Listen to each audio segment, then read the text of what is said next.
Bonjour tout le monde, j'espère que vous allez bien. Nous revoilà pour un petit temps pour faire la suite donc des documents que je vous montrais concernant l'histoire du 19e siècle, concernant le Maghreb, c'est-à-dire le Maroc, l'Algérie, la Tunisie, et notamment avec les polémiques que l'on cherche à faire.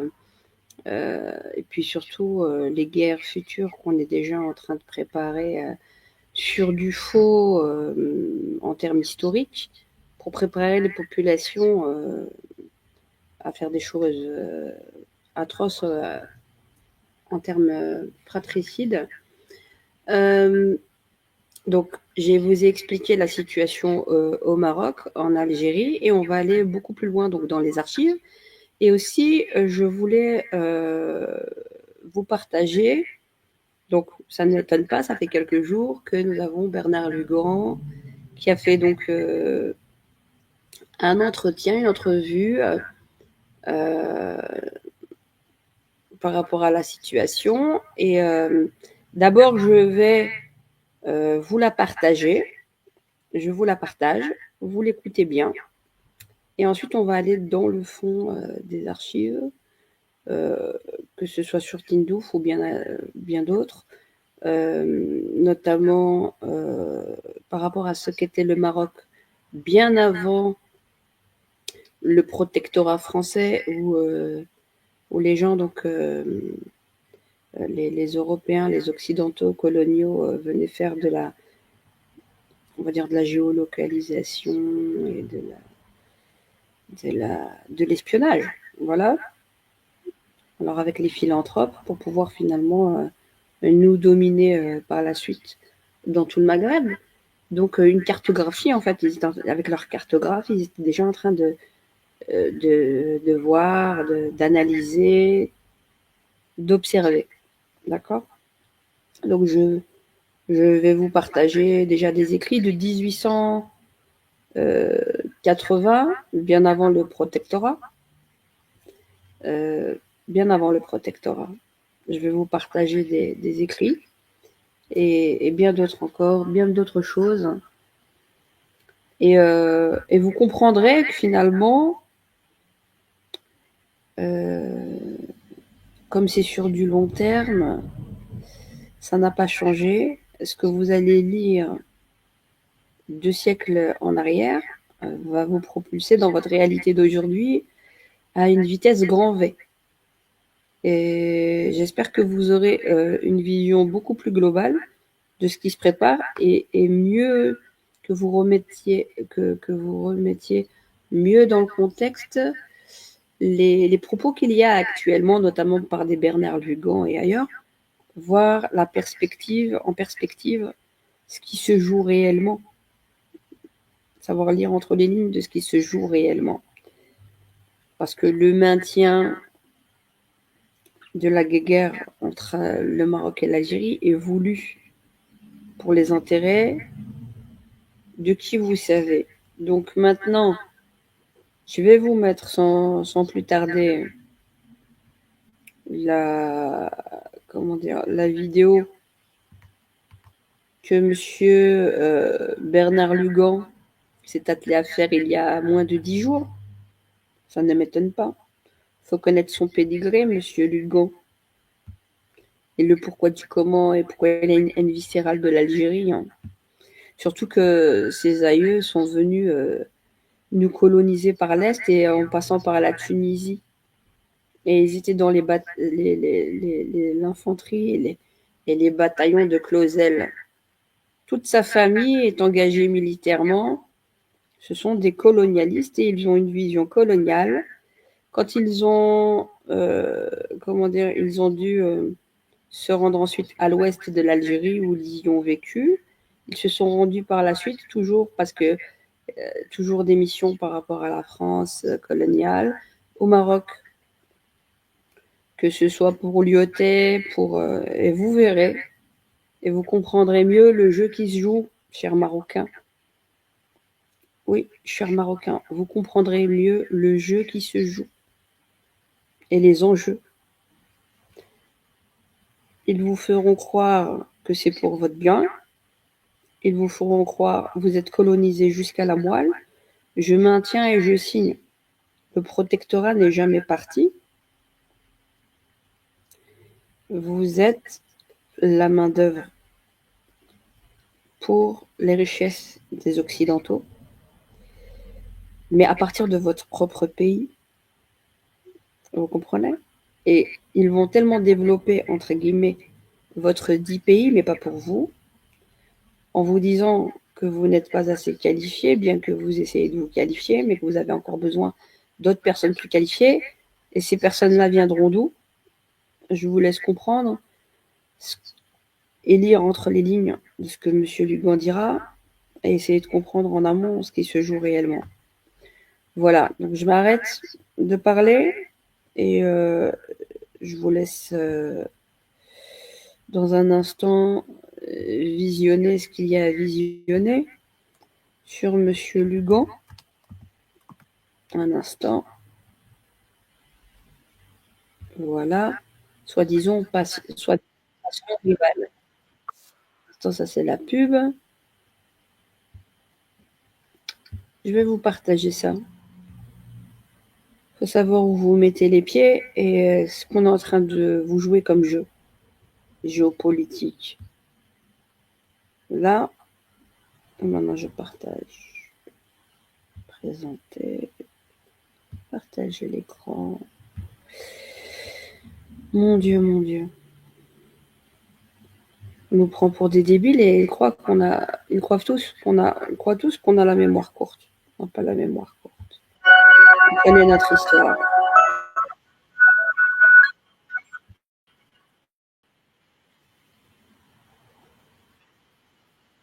Une émission un peu particulière. Nous allons parler du Maroc, du Sahara occidental et de ce Maghreb ô combien important. Et pour cette émission, nous recevons Bernard Lugan. Bonjour. Bonjour. Merci beaucoup. Alors, je peux pas dire, de nous recevoir puisque nous sommes chez vous dans le Bourbonnais et vous donc nous recevez pour évoquer cette question marocaine. Vous avez consacré de nombreux ouvrages au Maroc, une histoire du Maroc et plus récemment une histoire le Sahara occidental en 10 questions pour nos auditeurs qui voudraient connaître l'essentiel de la question historique de cette région. Le Maroc est un pays particulier, il est à cheval entre Méditerranée et Atlantique, il est davantage atlantique que Méditerranée au niveau de la surface côtière. Et puis c'est aussi ce pays entre la zone nord du Sahel qui termine le Sahel et qui va jusqu'à cette zone du Maghreb. On voit donc un Maroc qui est... Oui, moi j'ai dit un arbre dont les racines puisent dans l'eau du fleuve Sénégal et dont les feuilles bruissent à la hauteur du delta, du détroit de Gibraltar. Donc c'est vraiment tout à fait, l'image est tout à fait cela, parce que à travers l'histoire, le Maroc s'étendait du fleuve Sénégal jusqu'à Saragosse, jusqu'aux Espagnes, jusqu'en Andalousie. Donc c'est un royaume tout à fait particulier, qui est très ancien, et qui a une définition géographique tout à fait passionnante, parce que, à la différence de l'Algérie, qui est enclavée dans la Méditerranée, le Maroc, lui, est ouvert complètement sur l'océan Atlantique et sur la vie de relation. Et c'est pour cela que la récupération du Sahara dit occidental, en fait, le Sahara marocain, était un point essentiel dans l'histoire de la redéfinition et de la géopolitique future du Maroc. Parce que le Maroc va avoir un avenir très important, avec en plus des grands projets de gazoducs maritimes qui vont partir depuis le Nigeria, qui vont longer tout le littoral de l'Ouest africain et qui vont aboutir au Maroc, à Tanger. Tanger va être le point d'aboutissement du gaz africain. C'est des projets considérables. Et il y a une géopolitique complète qui est en train de se redéfinir. Et on voit d'ailleurs bien les grandes puissances qui sont en train d'abandonner l'Algérie et qui se tournent vers le Maroc, car le Maroc est un pays d'avenir, s'il n'y a pas de problèmes sociaux. C'est un pays d'avenir, alors que d'autres pays vont rentrer véritablement dans des périodes sombres. Qu'est-ce qui a fait que le Maroc a réussi à à survivre et à se développer à travers les siècles? Il y a évidemment la famille royale, la structure monarchique. Est-ce qu'il y a d'autres éléments qui lui ont permis de tenir son territoire, avec les vicissitudes, évidemment, le territoire a évolué, et de perdurer aussi à travers les siècles? C'est un des États les plus anciens en Afrique. Oui, et État et monarchie. La monarchie marocaine, parce que les frontières du Maroc ont énormément bougé en fonction de l'histoire. À l'époque des Almohades, le Maroc contrôlait toute l'Afrique du Nord.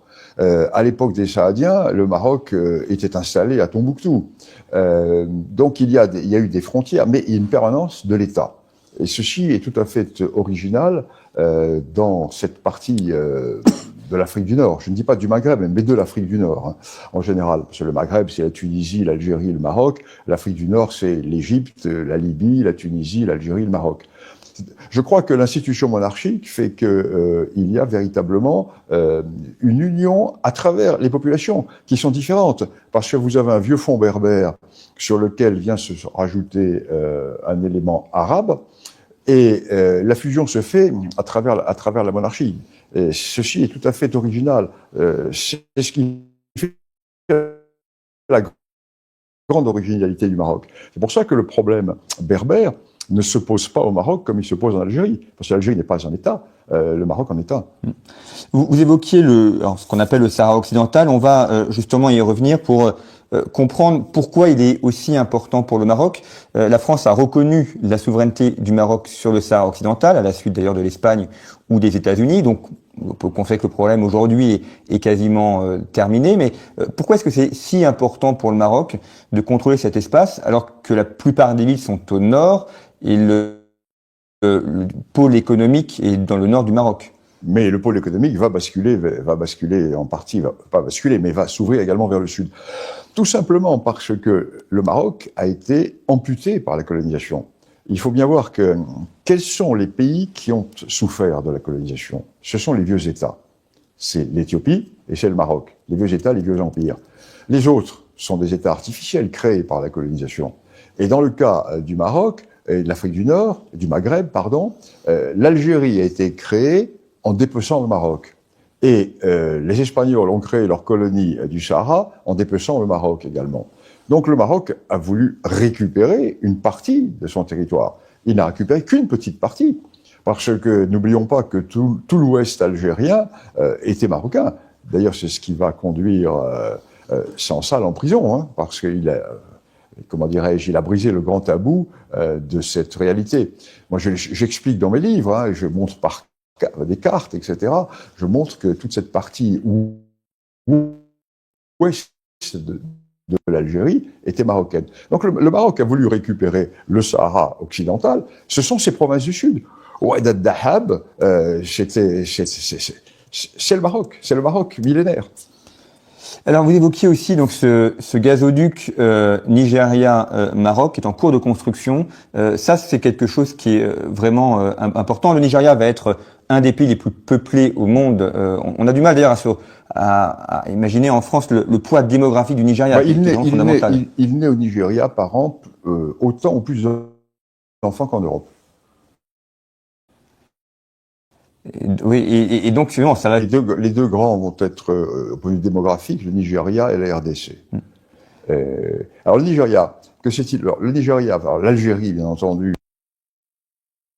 Personne ne vous le dira, et pourtant, si vous rangez vos oméga 3 au placard, il y a de fortes chances que vous vous intoxiquiez.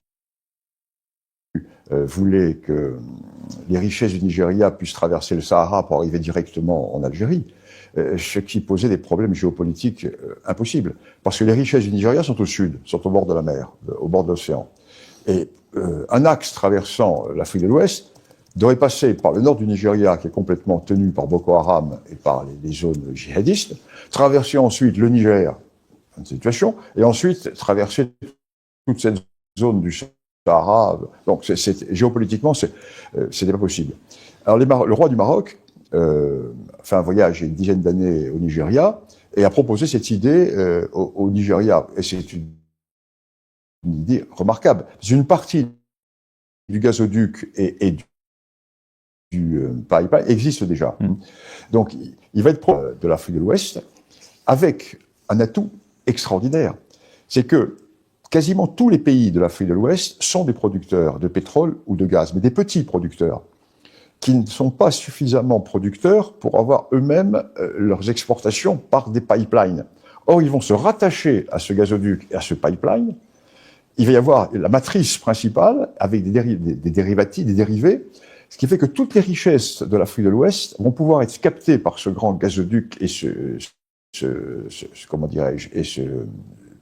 pipeline va arriver le long de la Mauritanie et va arriver au Maroc. Va arriver à Tanger. Vous vous rendez compte? C'est extraordinaire. Alors, c'est en cours de travaux, ça va se réaliser. Hein. C'est un projet qui va révolutionner complètement la géopolitique de la région et qui va être une source d'enrichissement considérable pour tous les pays côtiers. Et là, c'est le partenariat marocain. Et ça, c'est le grand projet du roi du Maroc. Mohamed VI a eu ce projet visionnaire. Son père a eu le projet visionnaire de la récupération du Sahara occidental. Et son fils, lui, a le projet visionnaire de l'intégration du Maroc et de l'Ouest africain. Le Maroc reprend son rôle historique, qui était ce rôle de puissance, d'influence dans toute cette partie, avec un partenariat gagnant-gagnant. Et sans avoir le côté agressif de la politique algérienne, on en parlera tout à l'heure. Alors j'envoie à nos téléspectateurs un reportage de conflit qui a été réalisé à Tanger Med. Vous pouvez comme ça voir ce port de Tanger Med qui est vraiment crucial. C'est le premier port d'Afrique. Ah, mais c'est extraordinaire. Moi, j'étais encore à Tanger Med il n'y a pas très longtemps. Là, j'ai donné des conférences à Tanger. C'est impressionnant. C'est impressionnant. Comment dire, le tiers-monde est en Europe. Hein. Le tiers-monde est en France. Il ne va plus être dans un pays comme le Maroc. Hein. Et ça, c'est aussi une des autres grandes visions du roi actuel, c'est d'avoir fait. Il y avait rien, parce que Tanger Med, c'est à 40 km à peu près de Tanger, donc ils sont partis de rien, ex nihilo. Alors, en fait, il y a eu, à mon avis, il y a 3 hommes qui ont eu une vision extraordinaire dans l'histoire contemporaine du Maroc. Le premier, c'est Lyautey. Lyautey, oui, là, j'ai le portrait du maréchal ici. Moi, je suis un Lyautéen. Ma famille était lyautéenne, a travaillé au Maroc sous Lyautey, etc. Moi, je suis très attaché à la personne de Lyautey. Lyautey a eu la première grande idée, c'est de faire basculer le Maroc vers la mer. Car quand Lyautey arrive au Maroc, le sultan est à Fès, assiégé par les tribus qui sont révoltées, etc. Et Lyautey dit il faut absolument faire basculer le Maroc vers le Grand Large. Ce qu'il était à l'époque des Saadiens. Et ensuite, il y a eu une décadence qui a fait que le Maroc s'est replié sur ses montagnes et sur ses terres intérieures. Et Lyautey a eu cette idée en disant la deuxième grande idée, faire basculer la capitale de Fès à Rabat, ça va l'éloigner de l'Algérie. Ça va éviter d'avoir le jacobinisme algérien qui va venir jeter un œil sur la vieille monarchie marocaine de façon à transformer le Maroc en gestion républicaine comme l'Algérie. Donc Lyautey fait basculer le Maroc vers l'océan. La capitale, Rabat, il crée Port Lyautey, il crée Casablanca, le port de Casablanca. Donc le premier qui a cette idée géniale, cette vision géopolitique à l'avenir, c'est Lyautey. Ensuite, le deuxième, ça va être Hassan II. Hassan II qui va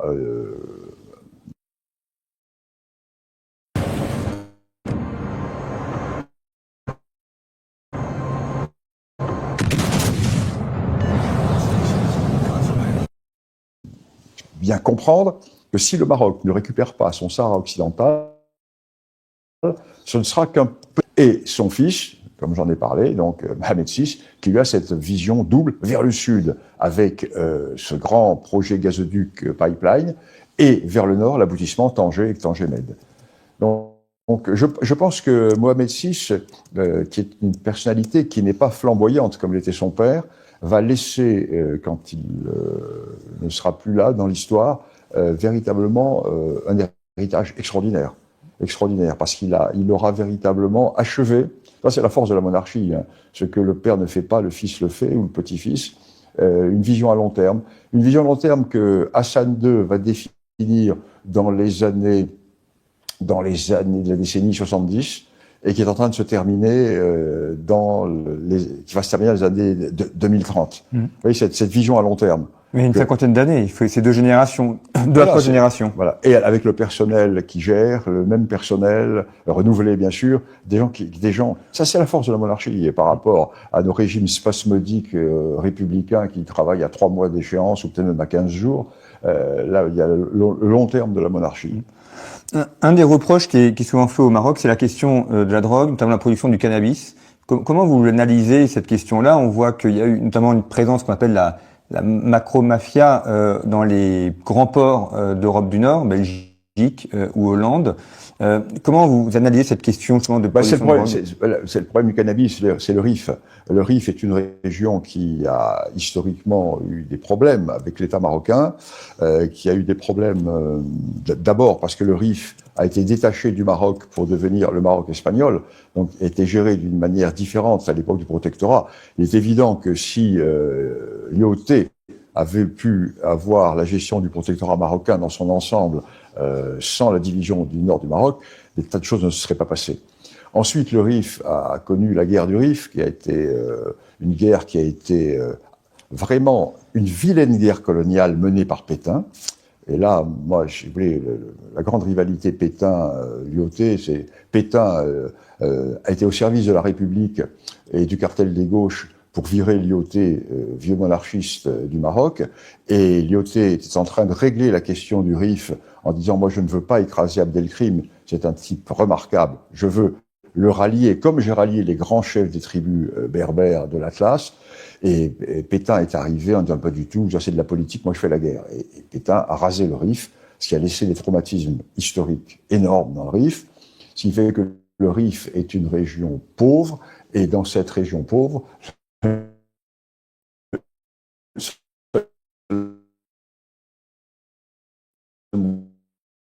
moyen d'avoir de l'argent, c'est de la culture du cannabis. Bon. Alors, donc, ce qui se résoudra sur la région, c'est une affaire qui se résoudra sur le long terme. Mais pour le reste, il y a tout un passé qui est assez difficile. Si on reste sur les questions économiques, on voit aussi que le Maroc qui est à l'installation de nombreuses usines automobiles, par exemple Renault, Stellantis. Donc il y a eu cette intelligence aussi à devenir la zone de production, notamment d'une partie de l'appareil industriel européen. Oui, et même au-delà, parce que le Maroc commence maintenant à monter des usines de remontage d'avions, de moteurs d'avion. Le Maroc est dans un boom extraordinaire. Le problème du Maroc, paradoxalement, c'est que si ça continue comme ça, il va manquer de main-d'œuvre. Il va manquer de main-d'œuvre et il va être obligé d'importer de la main-d'œuvre d'Afrique subsaharienne, sud-saharienne. Et on commence à voir d'ailleurs, des migrants sud-sahariens au Maroc, parce que la grande force du Maroc, ça a été l'exode rural des campagnards berbères et autres qui sont partis vers les villes et vers les centres industriels. Mais cette émigration est terminée maintenant parce que le monde rural marocain va arriver à son étiage. Donc il y a un tel développement au Maroc qu'il risque d'y avoir un problème de main-d'œuvre. D'autant plus que le Maroc a presque fait sa bascule démographique. Donc tout ceci risque de poser des problèmes dans l'avenir. Alors le problème du Maroc, c'est que il y a, j'allais dire, trop de diplômés. Le Maroc a voulu véritablement former sa jeunesse, et donc les diplômés qui sortent sont souvent sans emploi, alors que le milieu industriel qui a besoin de gens beaucoup qualifiés dans la manufacture, etc., risque de manquer. Donc il va y avoir un problème d'équilibre à faire entre, comment dirais-je, ces deux formes d'éducation. Oui, c'est vrai qu'on va dire qu'il y a un décalage entre la production de diplômés et puis la demande, effectivement, pour voilà, tout à fait. Le Maroc a des écoles de formation de diplômés remarquables. Je pense notamment à l'université Fès Euro-Méditerranée, remarquable. Nos campus peuvent vraiment prendre des modèles sur les grands campus marocains. Mais des universités que nous avons connus, nous, en France, et que nous connaissons, c'est-à-dire former beaucoup de littéraires et de sociologues, de gens qui, souvent, n'ont pas d'emploi, et qui vont faire une très bonne clientèle électorale pour les filles, car ce sont des aigris. Alors, le cas algérien est intéressant, c'est évidemment un des grands rivaux du Maroc, notamment sur la question territoriale. Sur le cas du Sahara occidental, par exemple, l'Algérie soutenait, finançait le Front Polisario, donc le mouvement de résistance au Maroc qui demandait cette autonomie, cette indépendance. Est-ce que c'est toujours le cas aujourd'hui? Est-ce que l'Algérie continue de soutenir ce Front Polisario? Je dirais pas un mouvement de résistance, je dirais un mouvement de sécession. C'est un mouvement sécessionniste et totalement créé par l'Algérie. Enfin non, créé au départ par l'Espagne, mais ensuite repris par l'Algérie, qui le porte à bout de bras. À bout de bras. Le Polisario n'existerait pas sans l'Algérie. Et ce qui est extraordinaire dans l'affaire, c'est que le Polisario a une capitale en Algérie, qui est une ville marocaine. La capitale du Polisario, c'est Tindouf, une ville que la France a donnée à l'Algérie en 62. Parce que Tindouf a toujours été administré par l'administration coloniale, entre guillemets, le protectorat du Maroc. Et en 62, la France a laissé l'armée de libération nationale algérienne s'installer à Tindouf. D'ailleurs, il y a eu des populations qui se sont soulevées et les Algériens ont tiré dans le tas. On tirait dans le tas. La population avait les drapeaux marocains et les portraits du roi du Maroc. Et la France a laissé faire. Donc, ce qui fait que le Polisario est véritablement une création portée par l'Algérie. Et l'Algérie est en train de perdre la face. Et son proxy lui échappe. Et le gros problème, c'est que le Polisario sait très bien qu'il n'emportera pas. Il a des axes de trafic à travers le Sahara. On commence à voir des membres du Polisario avec les groupes djihadistes de la zone sahélo-saharienne. Et on voit le Polisario qui devient même une sorte d'État excessivement important. Donc il va y avoir un moment où au Sahara occidental est perdue, elle va se demander que faire du Polisario. Et là, l'Algérie va avoir un gros problème sur le dos.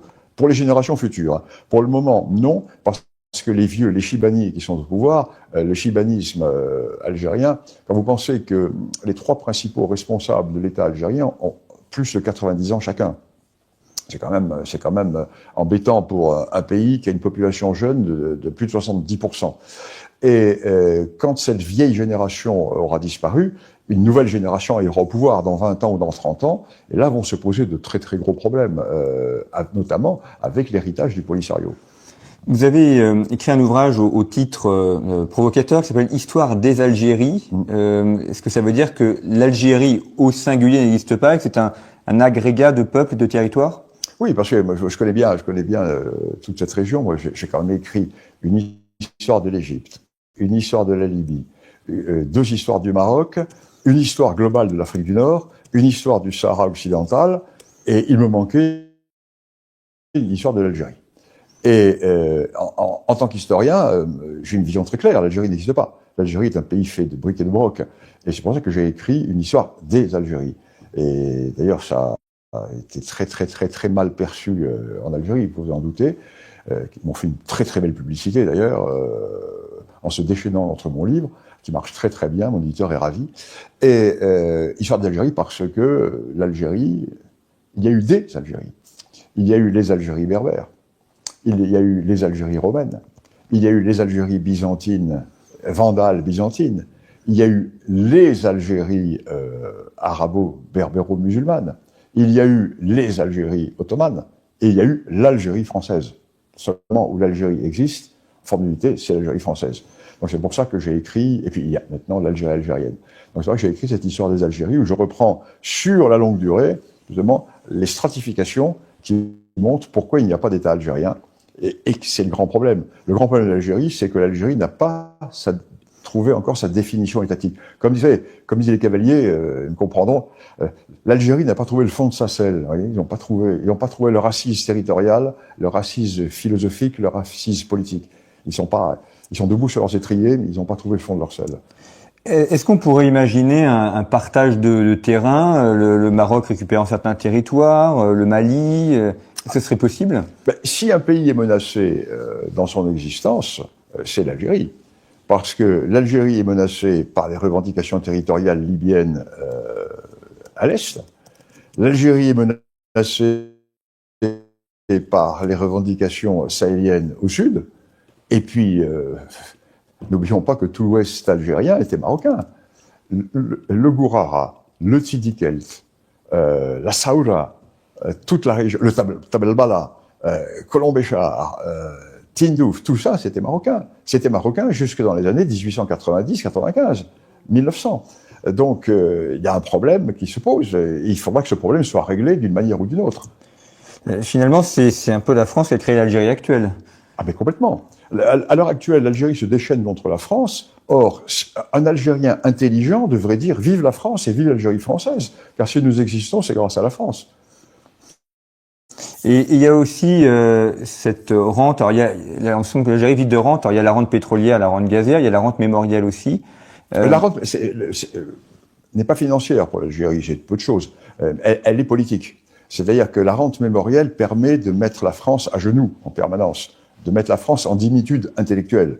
Mais c'est pas ce qui rapporte de l'argent en Algérie. La rente pétrolière et la rente gazière, oui, pétrole et gaz qui ont été découverts par les Français, qui ont été mis français. Et l'Algérie qui vit là-dessus et qui est dans la monoproduction. Aucune diversification. L'Algérie ne produit plus rien. L'Algérie est même obligée d'importer le concentré de tomates. L'Algérie est obligée d'importer le grain pour le couscous. L'Algérie ne produit plus rien du tout, alors que l'Algérie était exportatrice agricole, etc. L'Algérie ne fait que consommer. Et le jour où la rente pétrolière va s'arrêter, elle va s'arrêter, car les gisements baissent, et en plus, si vous voulez, gaz et pétrole baissent, et en plus, tout a été électrifié et gazéifié en Algérie. C'est-à-dire que la consommation interne mange de plus en plus sur l'exportation. Ce qui fait que l'Algérie va se retrouver à un certain moment à ne plus pouvoir exporter ou quasiment peu, et va se poser un problème dramatique.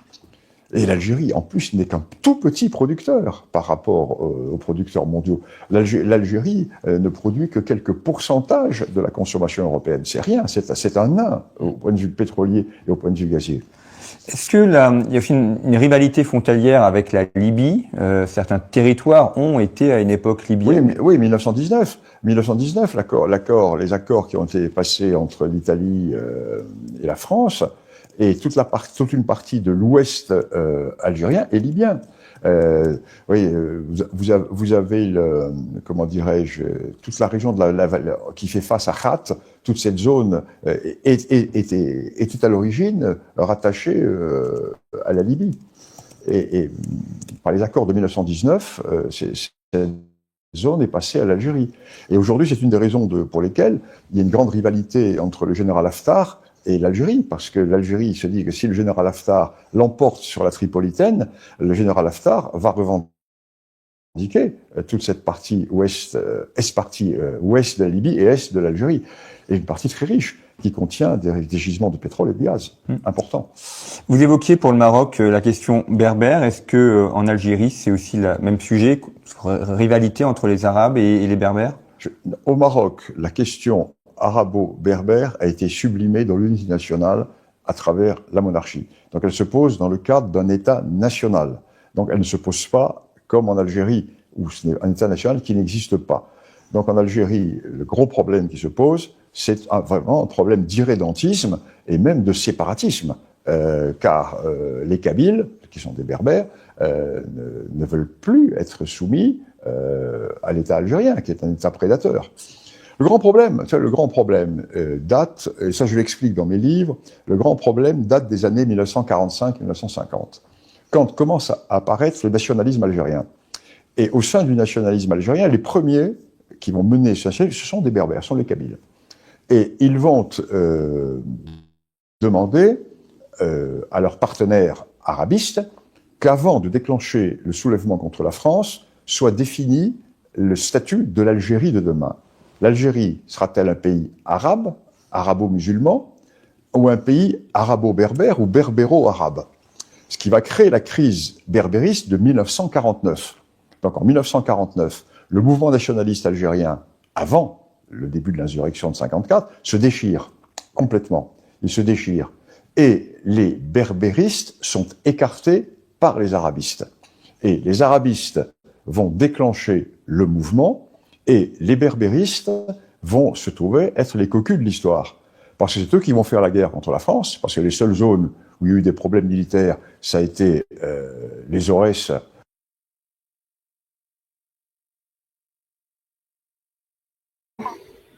Bon, maintenant, on va passer aux choses sérieuses, les amis. On va passer aux choses sérieuses parce que son baratin, là, il tient pas la route quand on sait ce qu'on sait. Et il veut... Bonjour tout le monde. Ça va, vous allez bien? Oui, bonjour à tous. Donc voilà, donc lui, son baratin, on va savoir d'où il vient, qu'est-ce qu'il défend en fait comme vision et qu'est-ce qu'il est en train de vous jouer comme jeu au Maroc. Vous voulez pas nous croire, tant pis, il n'y a pas de problème. Je vais vous montrer des anciennes, comment dire, donc des anciens écrits, déjà pour... quel écran? J'arrête cet écran. Ouais. Voilà, je vais partager.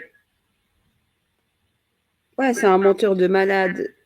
Si on ne sait pas qui c'est un menteur de fou. Comment il pipote les Marocains de malade.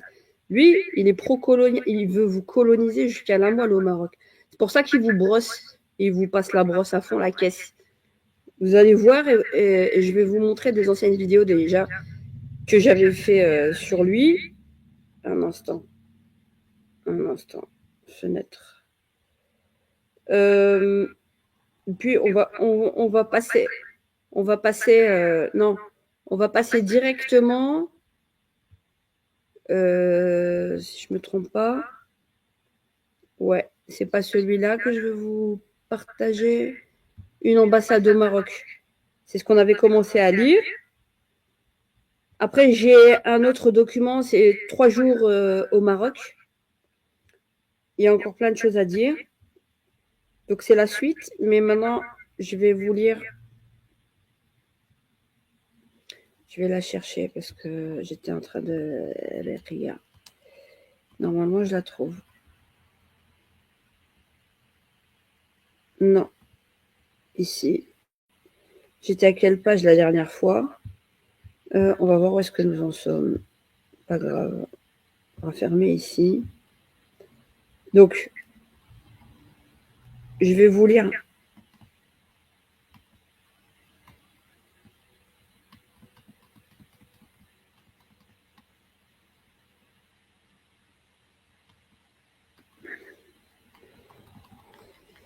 Donc ça, c'est de Gabriel Charms, n'est-ce pas? Attends, c'était le sultan. Est-ce que c'était ça?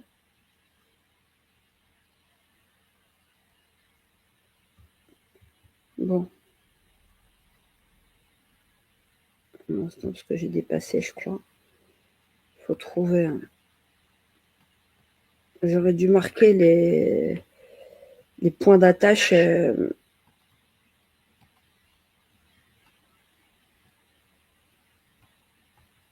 Bon. Si je trouve pas ici, c'est pas normal.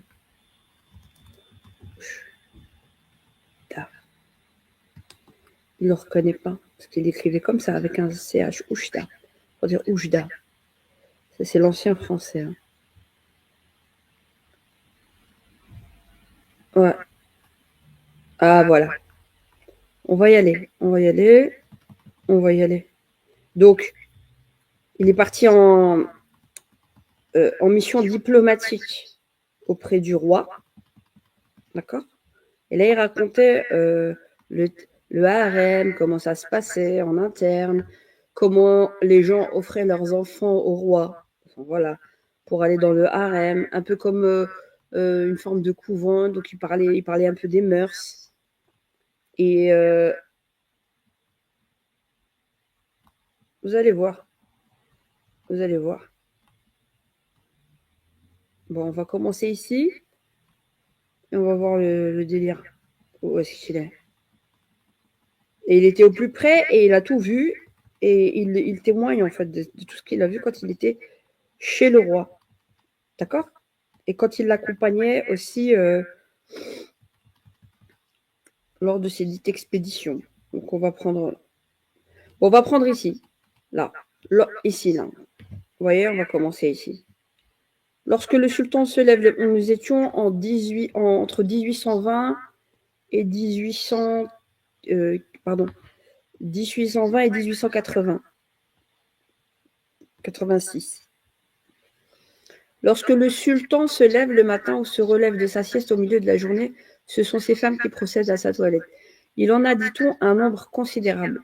Les uns affirment qu'il en possède 2000 dans chacune de ses capitales, ce qui ferait 6000 en tout, puisque ces capitales sont au nombre de 3. D'accord? Fès, Meknès et Maroc.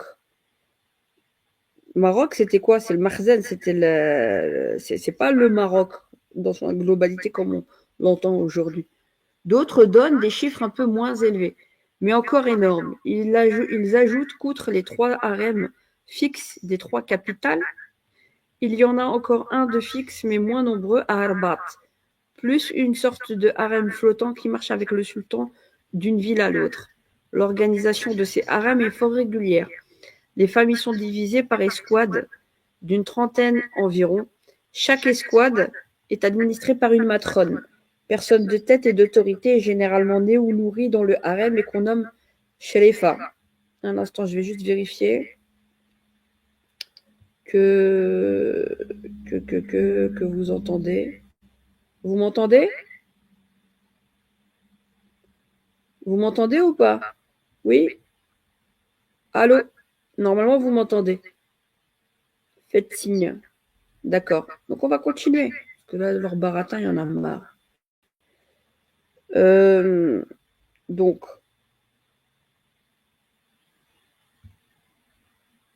un instant, je reviens. Voilà. Donc, chaque escouade est administrée par une matrone, personne de tête et d'autorité, et généralement née ou nourrie dans le harem qu'on nomme Sherifa. Ces Sherifas sont fort intelligentes, elles ont beaucoup vu, beaucoup appris, leur influence sur le sultan est grande, ce qu'on s'expliquera sans peine lorsque j'aurai exposé toute l'étendue de leur attribution. On s'adresse sans cesse à elles pour obtenir des grâces et des faveurs, comme elles sont d'ordinaire assez laides, qu'elles n'ont jamais eu de prétentions personnelles, elles ont toujours joui d'une liberté relative, elles aiment à causer, c'est par elles que, lorsque pour une raison ou pour une autre, on parvient à pénétrer dans le harem, on en apprend l'organisation et les mœurs, elles en savent le passé et le présent, elles en sont la chronique vivante, toutes les femmes leur sont soumises. Aucune n'est admise dans le harem sans leur approbation. Le recrutement se fait de la manière la plus simple. Les familles influentes du pays, familles de caïds ou de fonctionnaires, ne se sentent assurées d'une certaine tranquillité qu'à la condition d'avoir une parente au harem. Aussi, dès qu'une jolie enfant arrive à cet âge, si précoce en Afrique, où la jeune fille est sur le point d'éclore, son père ou ses frères s'empressent-ils de la proposer au sultan. Il faut de nombreuses démarches pour que cette proposition soit écoutée, car l'offre dépasse de beaucoup la demande. Lorsqu'elle l'est, le sultan envoie un certain nombre de sherifas procéder à une enquête minutieuse sur le cadeau qu'on prétend lui faire. Il se fie au goût exercé, au tact très sûr de ces matrones avisées. Mieux que personne, elles ont l'art de distinguer parmi les promesses d'une beauté naissante celles qui ne sont qu'une apparence fragile et celles qui, au contraire, ne doivent pas être démenties par la réalité prochaine. Elles ont le discernement que donne l'habitude. Dès qu'elles ont décidé qu'une jeune fille mérite d'être introduite dans le harem du sultan, elles la prennent des mains des heureux parents qui se bercent de l'espoir que leur enfant sera peut-être un jour remarqué du maître et qui sait même qu'un shérif naîtra d'elle, lequel montera sur le trône des descendants de Mahomet. Bon, Pipo, descendant de Mahomet, on connaît l'histoire, pour ceux qui ont fait un peu de théologie islamique. La jeune fille est-elle aussi heureuse que sa famille du très grand honneur qui lui est fait? Oui, sans doute. Au premier moment, lorsqu'elle part avec les sherifas pour aller vers cet inconnu glorieux où elle croit deviner de voluptueuses surprises. Il est même probable que la vue du sultan Moulay Hassan augmente ses espérances ou ses illusions, car j'ai dit que jamais prince ne fut plus beau et ne réalisa mieux le type du souverain des 1001 nuits, aux yeux de flamme dans la bataille, aux yeux doux et caressants dans le harem. Son premier regard doit être pour une femme plein de mystérieuses émotions, mais après ce premier regard, la nouvelle pensionnaire du harem est embrigadée dans une escouade sous la direction d'une shérifa, et souvent, bien souvent, des mois, des années, parfois même, une vie se passe sans qu'un second regard tombe sur elle. Pourquoi je vous raconte tout ça? Parce que vous me dites, oui, vous pourriez très bien me dire, ouais, mais va directement au vif du sujet. Non, je veux que vous ayez un tableau exact de ce qu'il y avait déjà en ces temps, et vous allez voir que ça ne change pas jusqu'à présent. Nous sommes en 2025, et vous savez très bien ce qui s'y passe au Maroc, hein, au vu de tous et au su de tous, et que beaucoup mentent à la face du monde, alors que le tourisme sexuel est majeur, et sans compter ce qui se passe à l'intérieur de la couche du trône. Donc maintenant, on va continuer, parce que c'est un homme qui était avec le roi et qui explique tout ce qui s'y passait. Il n'avait aucun intérêt, ils n'étaient pas encore sous protectorat. Ils étaient là en mode observation. Donc, je me sers à dessein du mot pensionnaire. La vie du harem est, en effet, assez semblable à celle d'un couvent de jeunes filles dont les shérifas seraient les maîtresses. Les femmes y sont enfermées toute la journée dans leur appartement sans avoir l'autorisation de s'en éloigner. Le jeudi seulement est jour de sortie. Tout le harem peut alors s'ébattre dans les jardins, non pas toutefois en complète liberté, car le sultan se promène avec elles, s'amuse avec elles et les surveille. Et qu'on n'aille pas se monter la tête et croire que ces promenades donnent lieu à de jolis incidents, à des aventures charmantes et imprévues. Ce serait oublier que le sultan est pontife. Pseudo-pontife. Quand vous lisez l'ouvrage dans sa totalité, vous allez comprendre le pourquoi. Et qu'il doit le demeurer même en amour. Tout ce que nous pouvons imaginer, nous autres Européens, d'histoires de mouchoirs jetés à l'improviste, toutes les folles pensées qui peuvent nous venir à propos des bosquets fleuris, des tapis de verdure, des fraîches retraites des jardins du harem, tous les rêves émoustillés dont nous pouvons bercer notre fantaisie, tout cela est erreur, mensonge, ignorance de la réalité. Le sultan du Maroc est un grand monarque. Il a, je veux le croire, 6000 femmes dans son harem. Et lorsque, au cours d'une de ses promenades ou ailleurs, il en remarque une qui lui plaît, d'honorer d'une faveur spéciale, il ne lui est pas permis de mettre immédiatement à exécution un projet aussi galant. Ça ne veut pas dire qu'il ne le faisait pas. Il doit prévenir la shérifa de l'escouade à laquelle appartient la femme qu'il daignera le soir admettre auprès de lui. Ouais, voilà. Aussitôt, la shérifa s'empare de la favorite et la prépare à une aussi haute destinée. Elle la conduit d'abord au bain, la lave, l'essuie, la couvre de parfums. Elle la revêt ensuite des plus riches habits, des étoffes les plus fines et les plus moelleuses. Puis elle la pare comme une véritable image de tous les bijoux et diamants qu'on peut trouver dans le harem, diadème sur la tête, bagues et bracelets aux mains et aux bras, cercles d'or et d'argent aux chevilles. C'est dans cet état qu'elle la conduit au sultan, qui l'attend avec patience, et elle ne se retire pas après la lui avoir livrée. Elle se tient à quelque distance dans la chambre où sa présence ne gêne personne. C'est pour ça que, entre parenthèses, dans certains mariages religieux qui n'ont rien de religieux, on s'amuse lors de la noce des nouveaux mariés à rester devant le beb, devant la porte et venir attendre. C'est une horreur. C'est islamiquement parlant, c'est dégueulasse. Ça vient de là. Haïlik les coutumes ninja. Hamlik les coutumes ta'koum ninja. Voilà. Ça fait pas partie de l'islam avec les hal, pour que vous le sachiez bien. Donc, ou malheureuse créature sans avoir touché à son costume, qui est resté intact à tous ses ornements, qu'il a respectés, même dans un pareil moment, il est resté roi et pontife. Au reste, bien que la corruption soit très grande au Maroc, l'amour y est d'une simplicité parfaite. C'est dans les vices inavouables, qui n'y sont pas moins fréquents qu'en Orient, que les raffinements sont poussés très loin.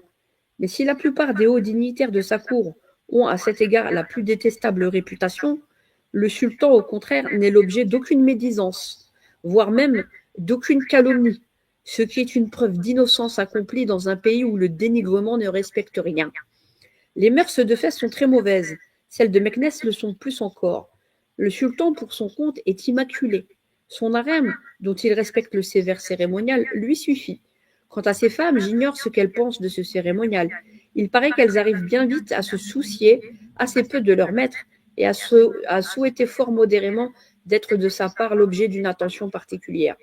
Leur manière de vivre est celle de toutes les réunions de femmes oisives et que ne retient aucune pensée supérieure. Les sharifas, personnes prudentes, tâchent que rien n'en transpire aux yeux du sultan, et tout est dit. Parfois, le harem est le théâtre de drames domestiques qui se terminent par le poison. Mais entre le poison et une maladie ordinaire, on fait peu de différence. Les intrigues politiques, les luttes d'influence personnelle sont bien plus vives autour du sultan que les intrigues et les luttes d'amour. Parfois aussi, elles sont suivies de crimes. On raconte par exemple que le sultan Abdelrahman avait reçu de l'émir Abdelkader une jolie fille chrétienne et française enlevée dans une ferme de la Mitijda. Il en eut 2 fils élevés comme les autres princes, mais qui, à l'âge de 20 ans, portaient ombrage à l'héritier, Sidi Mohammed, le père du sultan actuel, à cause de leur caractère ardent et de leur vive intelligence. Ils furent empoisonnés, moyen de se débarrasser des personnes gênantes qui n'est pas seulement employé dans le harem. Il est partout en usage au Maroc. Les empoisonnements sont plus faciles au harem qu'ailleurs. Ils n'y sont pas plus fréquents. Lorsqu'un sultan meurt, ces femmes ne passent pas à son successeur, qui monte à son usage un harem nouveau. Elles sont envoyées dans le Souss, où elles vivent dans les sortes de zaouïas d'une vie monastique et corrompue, différent assez peu de celles qu'elles menaient du vivant de celui qui était aussi bien, sinon plus, leur maître, j'allais dire leur propriétaire, que leur époux. On voit donc que ce n'est pas au harem qu'il faut attribuer la débilité intellectuelle de la plupart des souverains du Maroc. Elle tient à d'autres causes qu'il serait long d'exposer. La première de toutes est l'ignorance profonde, presque invraisemblable du sultan et de ceux qui l'entourent. En dehors du Coran et du Bukhari, ils n'ont rien lu, ils ne savent rien. Je citerai quelques faits pour donner une idée de cette ignorance qui dépasse ce qu'on peut imaginer du plus extravagant. Causant un jour avec un Français de la frontière commune du Maroc et de l'Algérie, vous entendez? Le sultan ne paraissait pas se rendre compte de la situation de cette frontière. Pour la lui expliquer, le Français s'empressa de mettre sous ses yeux une carte dressée lors des négociations de 1845, où les noms des localités, des montagnes, des cours d'eau sont écrits en arabe. Le sultan fut tout surpris. Il n'avait jamais vu cette carte, dont plusieurs exemplaires avaient pourtant été remis aux négociateurs marocains au moment où la frontière a été fixée, soi-disant. Naturellement, ces exemplaires sont égarés, oubliés, perdus. Le sultan ne voulut pourtant pas être humilié par notre carte, et pour prouver à son interlocuteur que le Maroc était, sous ce rapport comme sous tous les autres, aussi bien fourni que la France, il lui dit « Moi aussi j'ai une carte. Je crois même qu'elle vaut mieux que la tienne. » Appelant aussitôt son chambellan, il se fit apporter la carte en question. Le Français fut assez surpris de voir arriver une sorte de boîte étroite et longue semblable à celle dans lesquelles on met les ombrelles. Il fut encore plus surpris de voir sortir de cette boîte quelque chose qui ressemblait en effet à une ombrelle, une sorte de manche autour duquel s'enroulait une étoffe. Mais en ouvrant l'étoffe, elle formait un globe terrestre dont le manche était l'axe. Le sultan paraissait très fier de son joujou et le présentant au Français avec un certain orgueil, il lui dit « Étudions plutôt sur ma carte, car à moi la frontière du Maroc et de l'Algérie. » Hélas, le Maroc avait sur cette map monde la grandeur de l'ongle du petit doigt. Vous entendez? Là, tous ceux qui nous inventent tout et n'importe quoi. Le Maroc avait sur cette map monde la grandeur de l'ongle du petit doigt. Et quant à la Moulouya ou aux montagnes des environs, on n'en distinguait même pas la trace. Ouais? Alors, il fallut expliquer au sultan que sa carte était excellente pour connaître le monde, mais médiocre pour connaître le Maroc et l'Algérie. C'est vrai, répondit-il. Aussi, j'avais demandé à un Européen de mes amis de me faire une carte particulière et complète du Maroc qui fut ainsi sur un globe. Mais il a prétendu, je ne sais pourquoi, que cela n'était pas possible. Je lui ai proposé alors de me faire un globe terrestre comme celui-ci, dont le Maroc tiendrait tout un côté et le reste du monde de l'autre. Mais il a soutenu, je ne sais toujours pas pourquoi, que c'était encore plus difficile. J'en suis fâché, car il est bien commode, en voyage, d'avoir une carte ronde qui s'ouvre et se ferme à volonté. Au fond, le pauvre sultan était chagrin de voir le Maroc si petit. Il aurait voulu se persuader que son empire couvrait presque toute la terre. Il ignorait où était le Tonkin et s'imaginait que c'était une province d'une étendue insignifiante. En toute chose, ses connaissances sont celles d'un enfant. Il ne sait des événements contemporains et de la politique générale que ce que lui en ont appris des ambassadeurs ou des agents diplomatiques intéressés à le tromper. Il croyait à notre arrivée à Fès que la première puissance militaire de l'Europe était l'Italie. Il n'était pas même informé de l'état de l'Afrique. Ça a été pour lui l'objet d'un vif étonnement d'apprendre qu'il y avait encore un bey de Tunis, touchant une liste civile, ayant une maison royale et des ministres. On lui avait dit que nous avions chassé le bey de ses États. Il n'a pas de notion plus exacte sur les chemins de fer. Je reviendrai plus tard sur les beys de Tunis et ceux qui ont trahi l'Algérie. Hein, Hussein Bey II. Il y a plein de choses à dire. Ils avaient dévisé sur Constantine. Et ce sont les Français qui les ont soudoyés. Et c'est d'ailleurs eux qui ont... Il y a plein de choses à dire. Donc, vous êtes toujours en protectorat à Tunis. Hein, quand on a un diplomate tunisien qui nous parle des 20 000 kilomètres carrés que, soi-disant, l'Algérie aurait grignoté à la Tunisie, il faudrait qu'on en reparle. Mais je le ferai dans une autre vidéo, au lieu qu'on nous raconte que des conneries. On dirait qu'on n'avait pas de Beylika, on n'avait pas les 4 États barbaresques les plus puissants de la porte d'Afrique. Foutage de gueule. Pour ça qu'on ne s'attarde jamais à raconter le Beylika en Algérie. On ne s'attarde pas sur les frontières. Et d'ailleurs, si vous regardez même ce qu'avait dit Alexis de Tocqueville, ils ont brûlé le cadastre quand les barbares, la français, de l'époque, coloniaux, certains ont brûlé les cadastres et quand ils voulaient connaître justement où en étaient les frontières, parce que l'organisation, c'était plus une organisation fédérale en 4 grandes régions qui allaient jusqu'au Sahara. Et ça, il y a plein de choses à dire, mais bon, je ne peux pas tout faire tout en même temps, donc on va s'axer sur ce document-là et on entrecoupera. Mais c'était un homme qui était au plus près et qui s'est tout déclaré. Il n'avait aucun enjeu, on était entre 1830 et voilà, dans les environs de 1830. Donc alors, il n'était pas même informé de l'état de l'Afrique. Ça a été pour lui l'objet d'un vif étonnement d'apprendre qu'il y avait encore un bey de Tunis touchant une liste civile, ayant une maison royale et des ministres. Hadj Ahmed Bey, il a refusé ça. Il les a envoyés bouler quand ils sont venus lui dire, le bey de Constantine, viens, on va te garder bey chez nous, mais tu seras sous notre autorité. Il dit, mais pour que je te donne un territoire, il faudrait encore qu'il t'ait appartenu. Je vais me concerter avec le Diwan et avec la sublime porte. Ça qu'il leur a répondu. Et Abdelkader, il était jeune, il était sous la coupe. Sous la coupe des Français, déjà bien avant, en 1832-1834.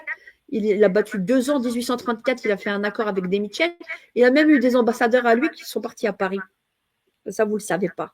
On était déjà en train de le préparer, on parlait déjà de lui bien avant de le faire émir. Et c'est des Mitchell qui l'a fait émir et ce n'est pas les populations. Mais ça, c'est encore une autre histoire. On continue. Il y en a marre de vos conneries, hein, le Lugan. Après, je vais vous montrer une vidéo que j'avais faite il y a longtemps déjà sur son compte. Il n'a pas de notion plus exacte sur les chemins de fer. Il demandait avec curiosité combien d'heures il faudrait pour aller en chemin de fer de Tanger à Fès et de Fès à Meknès. Et quand on lui répondait que le premier trajet pourrait se faire en 6 ou 8 heures et le second en 2 heures, il réprimait mal un sourire d'incrédulité. Il est curieux comme tous les Arabes, mais il était méfiant comme tous les hommes ignorants. Pour comprendre quelque chose à la civilisation européenne, il aurait besoin de la voir de ses yeux, de la toucher du doigt. Seulement, s'il partait pour l'Europe, il serait aussitôt détrôné. Bien plus, il ne lui serait peut-être pas possible d'aller à Tanger, où il n'a jamais mis les pieds.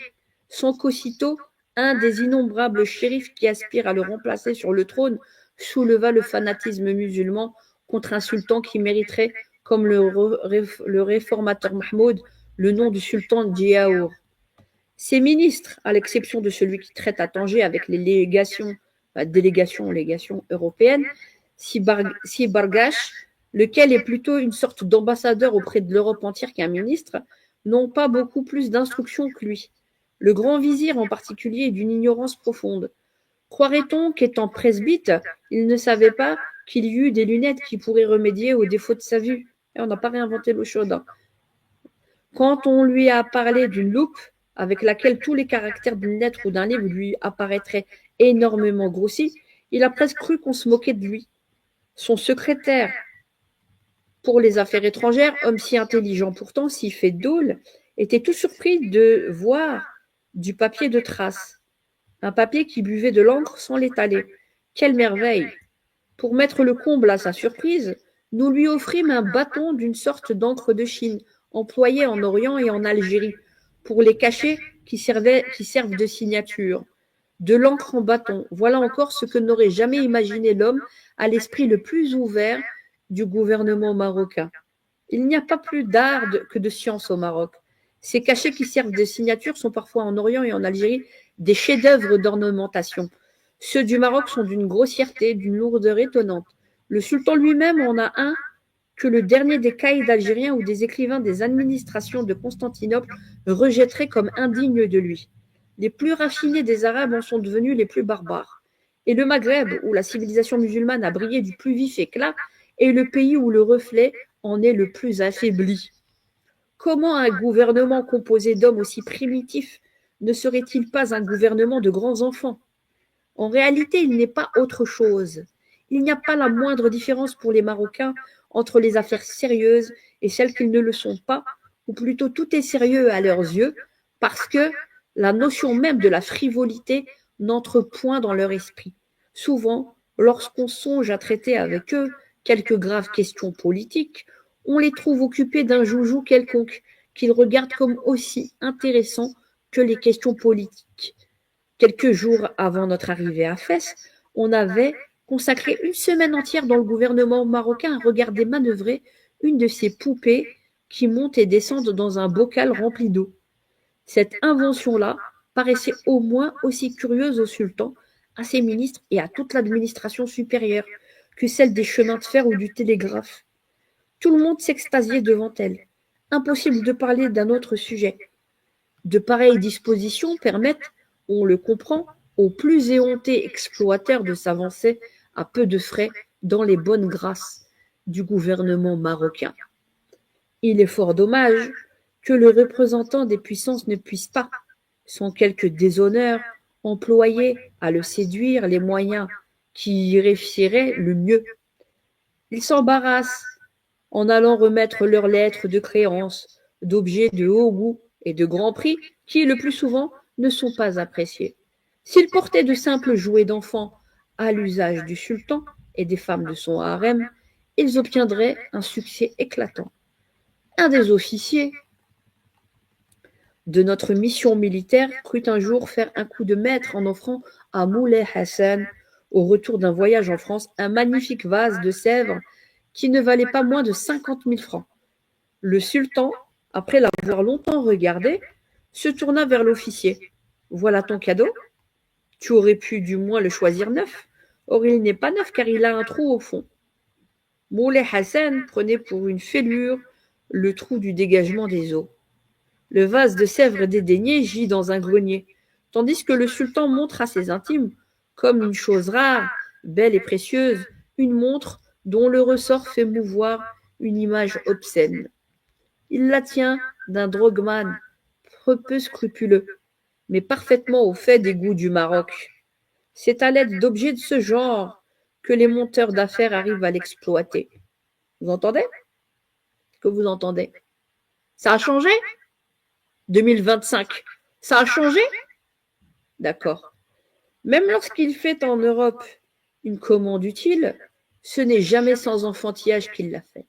Le grand vizir ou tout autre désire-t-il toucher un pot de vin Il s'arrange avec un entrepreneur européen et persuade au sultan d'acheter par exemple une batterie de canons.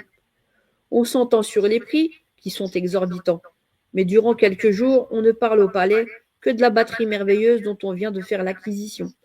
Le sultan aura bientôt les plus beaux canons du monde. Ses ennemis, ils n'ont qu'à se bien tenir. Toutes les personnes qu'on rencontre parlent canon, gloire et conquête. C'est l'unique objet des préoccupations et des conversations. Il absorbe tous les esprits, l'enthousiasme est général. Au bout d'une semaine, personne n'y pense plus. Les canons sont loin, il faut des mois pour les transporter à travers un pays sans route. Quand ils arrivent, on a oublié combien on les avait admirés avant de les voir. C'est une fantaisie qui a fui depuis longtemps. Cet enfantillage des Marocains éclate à chaque instant dans leur rapport avec les Européens à leur service. Notre mission militaire en constate chaque jour de nouvelles manifestations. Le médecin de cette mission me racontait qu'un vendredi à midi, comme il se mettait à table, il vit venir à toute bride 2 cavaliers qui lui dirent « Dépêche-toi, suis-nous, le sultan veut te parler au sortir de la mosquée. » À cette heure-là, je l'ai dit, le sultan fait la sieste et ne reçoit personne. Il fallait un sujet bien grave pour qu'il changeât de ses habitudes. Le médecin s'habille en toute hâte, les 2 cavaliers le pressaient. « Tu ne vas pas assez vite, le sultan s'impatientera. » Enfin, on part, on arrive. C'était à Meknès, où les rues sont singulièrement étroites. Et comme il était vendredi et qu'on sortait de la mosquée, une foule énorme se pressait. Les cavaliers filent ventre à terre, écrasant les passants pour faire place au médecin. À coup sûr, il y eut des bras et des jambes cassés dans la bagarre. Mais qu'importe lorsqu'il s'agit du service du sultan. Le médecin arrive. Il croise d'abord le ministre de la guerre. Le sultan te demande pour une affaire urgente. Presse donc ta monture.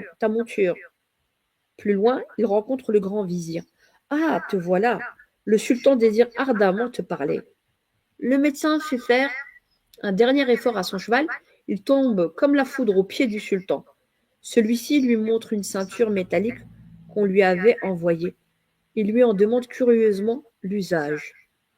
Et c'est pour avoir ce renseignement que la population de Meknès avait été foulée et que plusieurs personnes resteront toute leur vie estropiées. Un autre jour, le chef de la mission militaire fut convoqué avec tout son personnel à une audience chez le sultan. Il crut qu'il s'agissait d'une grande réforme à opérer dans l'armée. Il se mit donc et fit mettre ses collaborateurs en grand uniforme et se rendit à l'heure indiquée au palais. Il commença par attendre longtemps, très longtemps. Mais il se consolait, pensant qu'on étudiait sérieusement les propositions qu'on allait lui faire. Au bout d'1 heure à peu près, le grand chambellan parut les mains remplies de boîtes. « Le sultan t'a fait prier de venir, dit-il au chef de la mission militaire, afin que tu examines ces boîtes. Mais, s'écrie celui-ci, ce sont des boîtes de confiture anglaise. C'est facile à voir puisque c'est écrit dessus. Oui, mais ces confitures sont-elles bonnes? Sont-elles malsaines? Avec quels fruits sont-elles faites? Pardon, répond le chef de la mission militaire, je suis au Maroc pour faire manœuvrer des canons et non pour goûter des confitures. S'il vous faut un officier pour cela, les confitures sont anglaises, vous avez un officier anglais, donnez-les lui. Ah non, réplique vivement le chambellan, c'est précisément parce que les confitures sont anglaises que nous ne voulons pas les montrer à un Anglais. Il manquerait d'impartialité. Il n'y a qu'un Français qui puisse nous dire ce qu'elles valent. La mission militaire sortit un peu découragée du palais. À quelque temps de là, l'officier qui la commande, ayant envoyé un projet de règlement au ministre de la guerre, reçut l'ordre de passer immédiatement chez ce dernier. Il allait enfin discuter son projet. « Tu as eu une espèce d'instrument chez toi qui marque la pluie et le beau temps, lui dit le ministre en le voyant entrer. Je voudrais bien savoir s'il fera beau demain et si je pourrais aller me promener à la campagne avec mon harem. J'aurais dû intituler ce chapitre « De l'usage qu'on fait au Maroc des missions militaires ». Alors, un instant. Fès. Pendant les 3 jours de notre captivité avant l'audience du sultan, nous n'avions pu voir de Fès que les terrasses, chargées de femmes, qui s'étendaient en étagères en dessous de notre jardin. Nous en avions profité pour étudier l'histoire d'une ville qui avait, à nos yeux, un vif intérêt de curiosité. Il devient de plus en plus rare et difficile de rencontrer une cité arabe immaculée. La plus belle, la plus charmante de toutes, le Caire, est tellement envahi par l'Europe qu'à peine y trouve-t-on quelques quartiers perdus au milieu des constructions modernes qui rappellent encore le passé évanoui. Damas est mieux conservé, bien que là aussi, ce que nous nommons le progrès, la civilisation est largement pénétrée. Et puis, les Turcs règnent depuis des siècles à Damas, race barbare et brutale, bien sûr, qui souille et dépoétise tout ce qu'elle touche. Jérusalem est aux trois quarts chrétienne et de plus en plus la vieille ville, heureusement intacte, se voit écrasée sous une ville neuve de couvents, d'hôpitaux et d'églises où tous les peuples d'Europe rivalisent de mauvais goût. Il restait à l'islamisme deux asiles, à peu près inviolés. Car je ne parle pas de la Mecque, où l'art n'a jamais brillé à côté de la religion. Kérouan en Éphèse. Nous sommes entrés en maître à Kérouan. Les mosquées ont été profanées par les bottes de nos soldats. Fès, seul, est encore vierge de toute insulte. Les Européens peuvent y séjourner, mais aucun ne s'y est fixé, aucun n'y a bâti, aucun surtout n'a mis un pied téméraire dans ces mosquées vénérées. Nos modes, nos industries, nos mœurs, notre religion n'y sont pas moins inconnues que méprisées. Rien n'y distrait de la vie arabe qui se déroule là dans toute sa pureté. Si bien que quand on a passé quelques semaines à Fès, on ne se sent pas moins éloigné de l'Europe dans le temps que dans l'espace. On est rejeté de plusieurs siècles en arrière, on a remonté le cours des âges pour s'arrêter, non pas, hélas, à l'époque glorieuse où le Maroc était le rendez-vous de toutes les sciences et de tous les arts qui se répandaient de là sur l'Europe, mais à l'époque postérieure où l'islamisme, chassé d'Espagne, se repliait sur lui-même en Afrique, cherchant à échapper à l'inévitable décadence par un retour à la sainte ignorance et au plus aveugle fanatisme. Il a une vision coloniale, mais n'oubliez pas qu'il faut toujours avoir une distance entre certains commentaires et ce qu'il voit de ses yeux à un moment précis. Vous voyez? Il faut avoir du recul et entrecouper surtout plusieurs écrits, en fait, pour avoir une vision globale. On ne peut pas se limiter qu'à un ouvrage. Il faut entrecroiser beaucoup d'ouvrages différents. Mais il est vrai, là, il parle d'un moment très crucial quand on nous parle des frontières. Ce qu'il est en train de décrire, c'est pas rien. Donc, bon, là, il va parler comment ils ont été dans la boue, comment ils ont été accueillis, comment ils étaient nanana. Vous pouvez le lire, hein. Gabriel Charms, avec un ES à la fin, une ambassade au Maroc. Vous allez le trouver sur Gallica. Il fait à peu près, il fait 359 pages. Bonne lecture. Moi, je voulais revenir encore sur ce qu'il disait ici.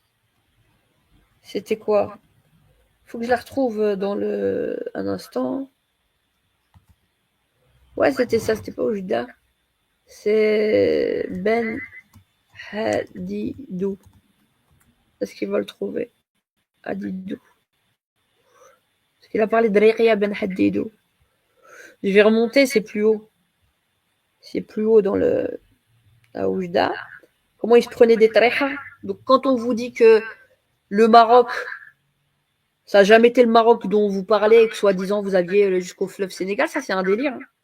C'est un gros délire. Là, on revient à la source. Gros délire. Qui a été annoncé par Hassan II. Point. C'est un délire de Hassan II. Comme tant de délire à lui d'ailleurs, expansionniste. Il est à la botte des Français, n'oubliez pas. Hassan II, il vous faisait du spectacle. Du spectacle et de la dictature en se montrant pseudo-autonome et indépendant. Et en réalité, il n'a été qu'une marionnette de la France.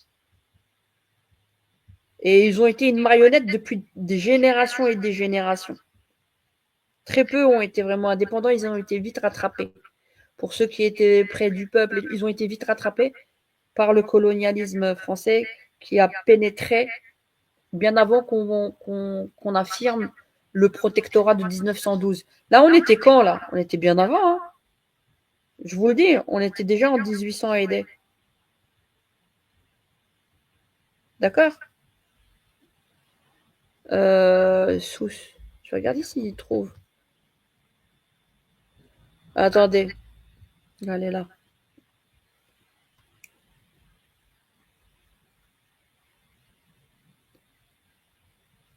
Soucien. Il y en avait des autres. Non, ils n'ont trouvé qu'un seul. Pas que le souci. Il y a le. Indépendante. C'est ça que je dois. Indé.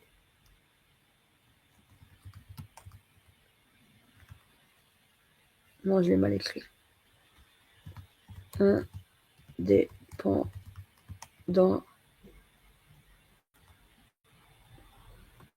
Je fais comme ça il y en a 4. Où est-ce qu'ils les ont utilisés?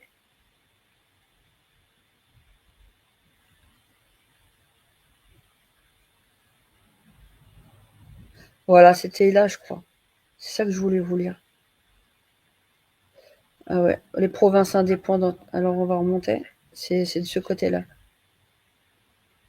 Alors on va remonter. Parce qu'il allait en expédition avec lui pour le suivre.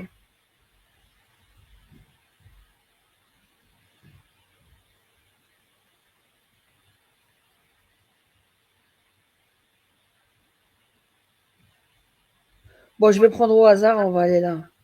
Parce que 350, ça...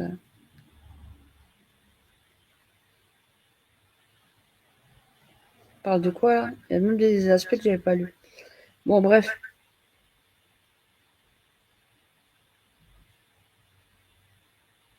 Ah ouais, voilà.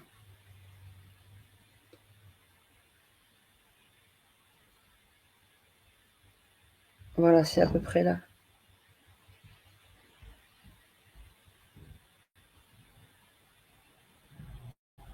Ouais, c'est ici. Bon. Alors, on va aller là. Cet Anglais s'était réfugié au Maroc, il se fit musulman et on le nomma. Dès lors, je suis là. Comme ça, vous voyez où on est.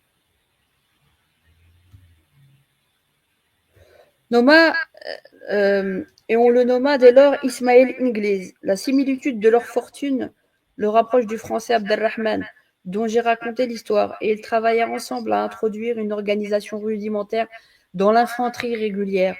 C'est dans cette infanterie que Moulay Hassan, vous entendez, fit ses premières armes. Il a fait où ses armes? Auprès d'Anglais et de Français, en disant qu'ils sont devenus musulmans. C'est dans cette infanterie que Moulay Hassan fit ses premières armes. À 15 ans, il avait déjà formé avec l'autorisation de son père un bataillon de Soussiens qu'il exerçait et commandait lui-même sous la direction du renégat Ismaël. Il n'est donc pas surprenant qu'en montant sur le trône, il soit resté soldat. Il est très aimé de son armée parce qu'il réalise le type de souverain tel que le comprend et le respecte l'arabe. Il est moins populaire auprès des citadins et surtout auprès des habitants de Fès, qui ont des idées différentes sur l'art de gouverner. En somme, c'est une sorte de chef de bande, parcourant sans cesse son pays pour y combattre les tribus rebelles, les piller et s'enrichir de leurs dépouilles. Il ne les soumet pas parce qu'étant uniquement militaire, il ne songe pas à les organiser lorsqu'il les a vaincus. À peine a-t-il quitté un territoire, après l'avoir rasé, que les populations qui en ont fui à son approche ou qui, ayant tenté de résister, ont dû bientôt s'éloigner impuissantes. Ils reviennent et recommencent à y vivre parfaitement indépendantes. Des années se passent sans qu'ils songent à les attaquer de nouveau. Vous entendez? Vous qui parlez là et qui nous prenez pour des débiles parce que je serais algérienne et que soi-disant vous nous prenez pour des... Moi, je vous donne du concret là. Vous arrêtez de nous raconter vos conneries, pour pas dire autre chose. Des années se passent sans qu'ils songent à les attaquer de nouveau. À quoi bon? Elles sont ruinées, que pourrait-il leur enlever? L'Empire est au reste assez grand pour qu'il trouve ailleurs un emploi plus utile de ses armes. Il est même si grand qu'en certaines de ses parties, le sultan ne s'aventure jamais. Pourquoi tu t'aventures jamais si tu es chez toi au Maroc? Tout le Maroc, soi-disant, t'appartient. Écoutez bien, qui lui a donné l'idée de les combattre jusqu'à la mort et de les soumettre. C'est les Français avec lesquels ils travaillent. Ils ont toujours travaillé avec les Français. C'est ça que vous ne comprenez pas. Votre Emir Moumenen Takhorte Madine Taïwan. D'accord? Il est même si grand qu'en certaines de ses parties, le sultan ne s'aventure jamais. Il sait bien que dans le Rif, par exemple, et dans l'Atlas, son armée serait anéantie par les montagnards indomptés et indomptables de ces contrées. Il en est de même dans l'extrême sud. Ah ouais, le Sahara occidental lui appartient alors que rien que le royaume de Tazarouet ne lui appartenait pas dans le souci. Saute mouton, c'est ça le Maroc, c'est à lui ça. Il a toujours été grand. Guellec. Vous arrêtez de nous raconter des merdes. Il est même si grand qu'en certaines de ses parties, le sultan ne s'aventure jamais. Qui dit ça? Il parle du Maroc, mais qui a la vision expansionniste? C'est les Français. Il sait bien que dans le Rif, par exemple, et dans l'Atlas, son armée serait anéantie par les montagnards indomptés et indomptables. Donc c'est pour ça qu'ils leur ont ramené les militaires français, tout ça, et toutes les cavaleries françaises, pour les aider à massacrer dans le Rif et dans l'Atlas. Vous avez compris ou pas? Et là, on était bien avant 1880, hein, 1875, donc, pour que vous le sachiez. Il en est de même dans l'extrême sud où ses troupes seraient dévorées par le désert. La victoire n'accompagne pas toute cette entreprise, à beaucoup près. Il est parfois défait comme il l'a été, je l'ai dit, en revenant d'Oujda, et bien dans d'autres circonstances. Mais n'est-ce pas là véritablement la guerre, la vie d'aventure, la vie arabe par excellence? C'est un trip pour les Français colons. Et n'est-il pas naturel que le descendant de Mahomet, ça y est le délire, fidèle aux traditions de sa race, continue, en plein âge moderne, à mener l'existence errante et batailleuse que ses ancêtres ont menée jadis, avec tant de génie, d'éclat, d'entrain et de poésie? Je n'ai jamais mieux compris la nature du pouvoir. Écoutez bien ce qu'il dit.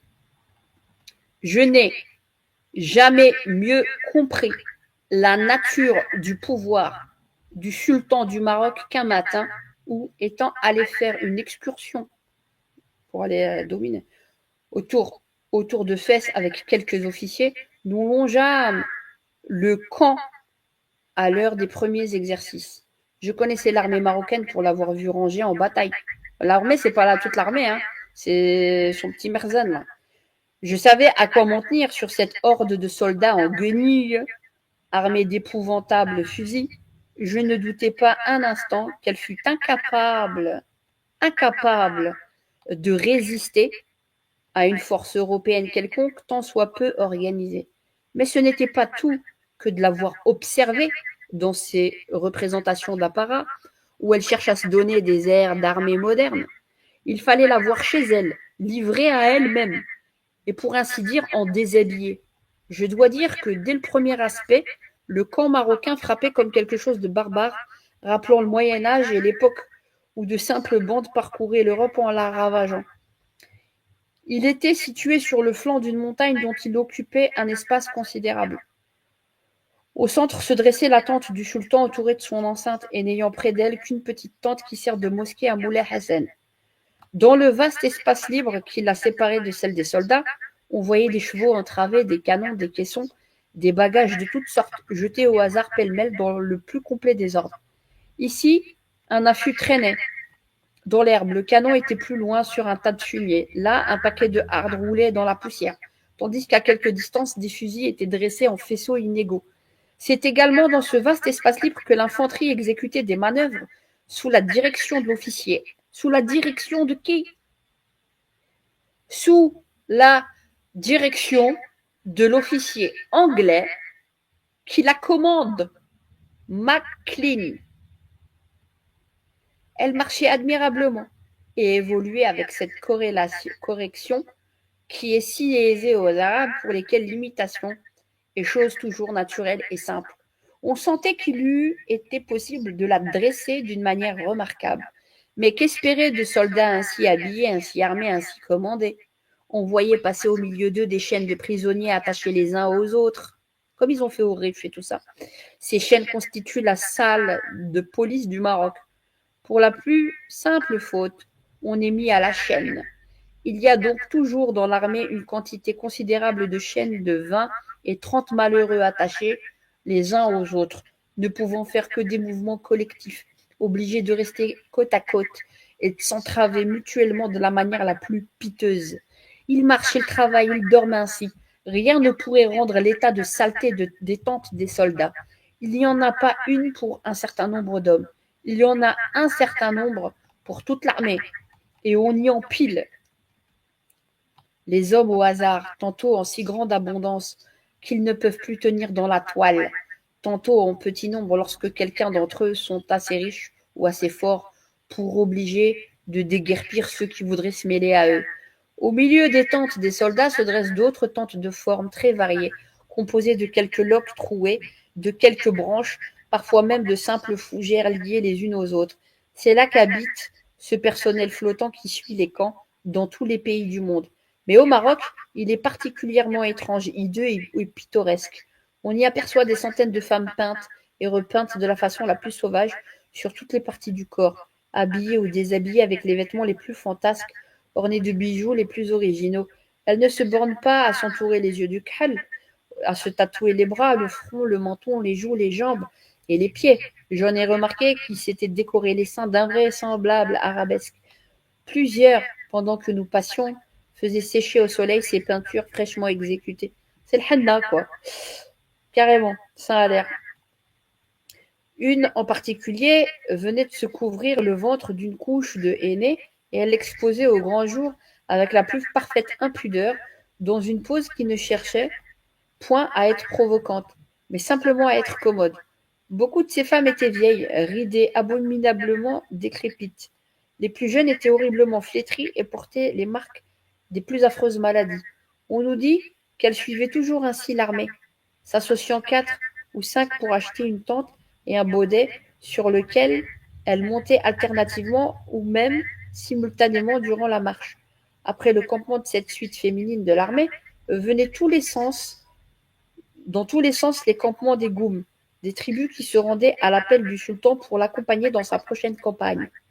Moulay Hassan est bien réellement le souverain de cette troupe de soldats, pillards et misérables, au milieu desquels il vit et à l'aide desquels il soutient son fragile pouvoir.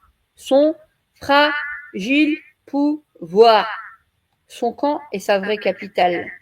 Son camp est sa vraie capitale. Son armée, son empire. À coup sûr, cette armée suffit à maintenir sa domination dans les contrées où elle s'exerce, sinon à l'y étendre beaucoup. Elle ne suffirait pas à arrêter une puissance européenne quelconque qui tenterait d'entrer au Maroc. Vous entendez? Seulement cette armée battue, on ne serait pas maître du pays. Vous entendez?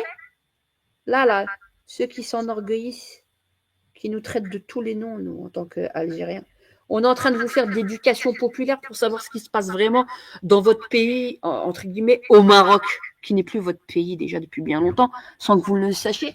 Vous attendez encore de vous prendre ça, d'être prostitué, et d'être dépossédé et mis complètement à la rue pour vous le soulever. Je ne sais pas ce que vous attendez, vous ne l'avez pas encore compris depuis des années. Vous êtes comment dire, auto-expulsé, haraga, sans compter. Pourquoi?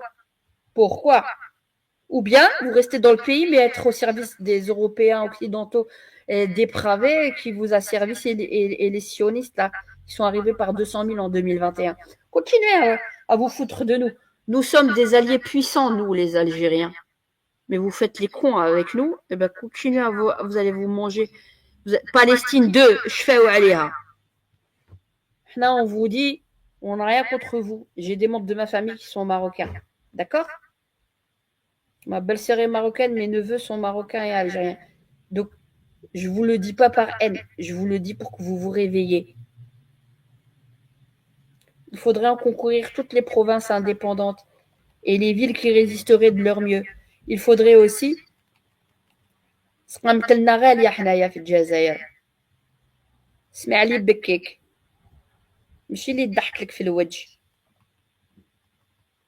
il faudrait aussi sans nul doute écraser dans la défaite le courageux Moulay Hassan, qui ne fuirait pas comme son père à Isli, qui résisterait jusqu'au bout, qui se ferait tuer plutôt que de se soumettre aux jougs des chrétiens. On ne pourrait songer à faire de lui un roi fainéant à la manière des princes indiens, du bey de Tunis ou du khedive d'Égypte. Par le cœur et par le courage, sinon par l'intelligence, il est d'une autre trempe que ces derniers, il périrait les armes à la main, mais sa mort aurait un immense retentissement dans le monde arabe, où il est vénéré de tous, où il est considéré par ceux-là même qui se soumettent extérieurement à l'autorité religieuse du sultan de Constantinople, comme le chef véritable des vrais croyants, comme l'héritier direct de Mahomet. Je fais Wa'aliha. Ça, cette partie-là, c'est très important aussi. C'est une des raisons pour lesquelles il n'y aurait pas de plus folle politique pour la France que de songer à la conquête du Maroc. Puissance arabe ayant des millions de sujets musulmans sous sa domination, il peut lui être utile un jour, si le panslavisme se réveille ou si le succès des Mehdi soudaniens devient menaçant, d'opposer aux mots d'ordre qui partent de Constantinople ou du Soudan pour l'expulsion des chrétiens de toute l'Afrique, la parole d'un souverain qui est l'ennemi naturel des Turcs et des Soudaniens, le sultan du Maroc. Ce sultan est brave. Il est généreux, qu'importe qu'il soit un prince du Moyen-Âge ou plutôt chef de bande que roi. Tel qu'il est, il doit être notre allié et ce serait le comble de la démence d'en faire notre ennemi. Je continue ?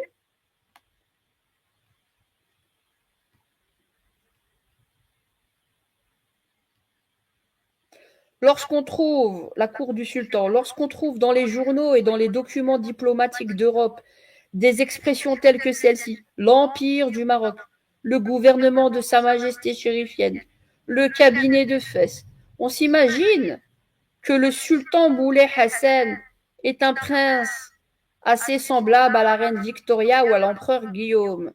Lorsqu'on arrive à Fès, lorsqu'on y reste quelque temps surtout, on se demande sans cesse où est l'Empire du Maroc, où est le gouvernement de Sa Majesté chérifienne, où est le cabinet de Fès. De tout cela, on ne voit nulle trace. L'Empire du Maroc est composé de provinces, les unes indépendantes, les autres en partie soumises à l'autorité d'un homme qui est un pontife, plutôt qu'un souverain. Il n'y a d'ailleurs entre elles aucun lien, aucune cohésion, aucune homogénéité, aucune unité. Quant au gouvernement de Sa Majesté chérifienne, il n'existe en aucune manière, car peut-il y avoir gouvernement sans une organisation quelconque, sans un ordre administratif, au moins rudimentaire, sans une coordination entre les différents pouvoirs qui, du haut en bas de l'échelle politique, exercent leur action sur le pays? Enfin, le cabinet de Fès est une institution tellement grotesque qu'à peine vaut-il la peine d'en faire mention. J'ai vu des Européens très surpris que des millions d'hommes qui ne sont pas absolument sauvages puissent vivre ainsi à l'aventure sans rien de ce que nous regardons comme indispensable à la vie civilisée. Ils s'étonnaient que le Maroc subsistât, pour ainsi dire, à l'état de nature, dans une parfaite anarchie, au sens le plus strict du mot. À chaque instant, ils croyaient qu'un édifice aussi dépourvu de fondements, de contreforts, d'appui et de soutien, construit sans aucun respect des règles les plus simples de l'architecture et des lois les mieux établies de l'équilibre, ne saurait durer tel quel au milieu du monde moderne. Il va crouler, disait-il. Il est impossible qu'il ne croule pas. Cette illusion a été partagée par bien des diplomates habitués à l'Europe d'aujourd'hui. J'aimerais bien voir ce que M. Lugan nous dirait d'un tel document, lui, l'historien, n'est-ce pas ? Ne songez plus que l'Europe du passé à travers des périodes pendant lesquelles elle ressemblait à s'y méprendre au Maroc contemporain. Une longue fréquentation des Arabes m'a préservé de tomber dans la même erreur. Les Arabes sont et ont toujours été incapables de créer et de maintenir ce que nous appelons une organisation politique. Le désordre paraît être l'élément naturel de leur existence sociale, de même que le caprice, la fantaisie, le hasard paraissent être les conditions de leur art. Aussi me suis-je beaucoup plus appliqué à rechercher au Maroc des renseignements sur les mœurs privées du sultan et de son entourage que des informations sur la nature, l'étendue et le fonctionnement de leur autorité. Sur ce dernier point, je savais d'avance à quoi m'en tenir. Sur l'autre, au contraire, j'avais beaucoup à apprendre et j'ai appris, en effet, des choses assez amusantes pour être rapportées. Il ne faut jamais oublier, si l'on veut comprendre la manière de vivre du sultan, qu'il est avant tout par-dessus tout un chef religieux. Son vrai métier est d'être pontife. Guerrier, il l'est par goût. Ses ancêtres ne l'étaient pas. Personne ne le reprocherait. Pontife, il l'est par naissance, par obligation aussi bien que par droit. Et s'il voulait cesser de l'être, on le verrait immédiatement chassé du trône. C'est parce qu'on vous dit l'arnaque, soi-disant que c'est un héritier du prophète. Voilà, c'est tout. On le verrait immédiatement chassé du trône par un shérif plus saint que lui. Tout en lui est donc réglé par la religion. Tout est subordonné à la religion. Malgré ses prétentions au califat, le sultan de Constantinople ne se regarde pas comme astreint à d'incessantes pratiques religieuses. Il va le vendredi à la mosquée, il fait le jeûne, il parle de la sublime porte, c'est-à-dire de Mahmoud II, de Mahmoud et de Mahmoud II. Il va le vendredi à la mosquée, il fait le jeûne du ramadan et c'est tout. Dans son palais, il agit à sa guise, sans se tourmenter des prescriptions de Mahomet que personne n'est scandalisé de lui voir enfreindre. Il reçoit des chrétiens, c'est-à-dire quoi? On avait une approche ouverte. L'approche, c'est-à-dire en tant que, on a une approche ouverte, pas de fanatique en tant que musulman. Et du côté de la Turquie, c'est que vous compreniez. On lit le Coran avec une approche ouverte sur le monde. Et c'est écrit aussi dans les textes. Sauf que certains fanatiques ont une autre façon de voir. Et c'était, entre guillemets, la façon de voir, par exemple, du dit sultan du Maroc. Donc, regardez bien ce qu'ils disent. Dans son palais, il agit à sa guise sans se tourmenter des prescriptions de Mahomet, que personne n'est scandalisé de lui voir enfreindre. Il reçoit des chrétiens. Parce que pour lui, recevoir des chrétiens, ça serait être contre la religion de Mahomet, alors que non, de Mohammed Rasulullah sallallahu alayhi wa sallam. Alors que non, c'est une lecture de l'islam. Ce n'est pas. Et lui, il ne fait que répéter ce qu'il a en fait entendu au Maroc par le sultan. Parce que lui, il avait en horreur, mais soi-disant, en même temps, il les recevait d'une certaine manière. Donc, dans son palais, il agit à sa guise sans se tourmenter des prescriptions de Mahomet, que personne n'est scandalisé de lui voir enfreindre. Il parle de Mahmoud, de la sublime porte de Constantinople. Il reçoit des chrétiens, il a de longs rapports avec eux, il se lève à leur approche, il les invite à dîner à sa table, hein, la sublime porte. Il leur marque publiquement de la considération et de l'amitié. Si le sultan du Maroc imitait cet exemple, une insurrection éclaterait aussitôt contre lui. Il est tenu de faire ostensiblement chaque jour les prières réglementaires. Dans son palais et jusque dans son harem, il ne lui est pas permis d'oublier un instant le caractère sacré qui est en lui. On est bien obligé de lui permettre de recevoir des chrétiens, car ceux-ci s'imposent par la force. Mais jamais il ne les reçoit sur un pied d'égalité. Il se tient devant eux à cheval et sur un siège plus élevé que le leur. Lorsqu'il les invite à dîner, il n'assiste point au repas, auquel il se fait représenter par un simple amin. Au reste, comment ferait-il autrement, lui qui a conservé non seulement le costume, mais tous les usages des simples bédouins? Il mange avec ses doigts, accroupi sur un divan. Il ne saurait se servir d'une fourchette, instrument que n'employait pas Mahomet, auquel il s'efforce de ressembler le plus possible. On l'a vu avec son harem. C'est une catastrophe. L'empire du Maroc n'est pas entamé comme l'empire turc par les modes chrétiennes, alors que c'est pas de la mode chrétienne. Le fait d'être conviviaux et de recevoir, Rasulullah sallallahu alayhi wa sallam, il le faisait aussi. Hein. Les chrétiens qui sont venus à lui rendre visite à la mosquée, n'est-ce pas? Donc, ça c'est une lecture entre guillemets choquée de colons qui essayent de comprendre en fait les deux visions et qui penchent vers la vision marocaine puisqu'il reste souvent avec eux. Il n'en admet que ce qui est absolument forcé d'en admettre. C'est peut-être le seul pays du monde où les décorations soient inconnues. Bien des Européens désireux d'orner leur boutonnière d'un ruban nouveau ont essayé de persuader à Moulay Hassan qu'il serait glorieux pour lui d'instituer un ordre marocain. Ils se sont même adressés à un sentiment moins noble que l'amour de la gloire et ont tâché de lui faire comprendre qu'il serait beaucoup plus économique de donner aux étrangers qui viennent de le voir une décoration de fer blanc au lieu de sabres, de chevaux et de sel doré. Moulay Hassan a résisté. Nous ne sommes pas comme les Turcs, a-t-il dit, qui ont rejeté les traditions de leurs ancêtres, soi-disant. Jamais Mahomet n'a donné des plaques et des cordons. Et jamais Mohammed Rasulullah sallallahu alayhi wa sallam زناو مع بنات الناس fil buldan, comme toi tu le fais. Cher Emir el-Mouminin, tal Khortai. Donc, nous ne saurions faire ce qu'il n'a point fait. Khortai. Que répondre à cet argument? J'ignore à quelle heure se levait Mahomet, mais Moulay Hassan et de toute sa cour se lèvera à 3 heures du matin. Tac, tac, tac, tac, tac. Non, moi je veux aller là. Je ne sais pas si on va tomber dessus. Où est-ce qu'elle est? Reqiya. Vous aurez le temps de le lire 350. Je vais pas vous lire 359 pages. Maintenant, je vais aller. Là, il parle des filles, nanana.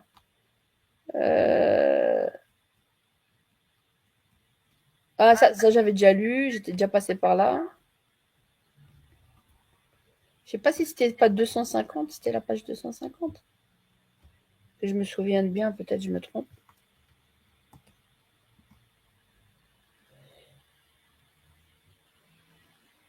Non, ça je vous l'ai déjà lu.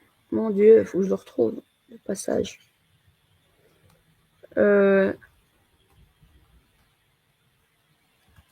Moussa. Inch'Allah, on trouve. On trouve pas. Non.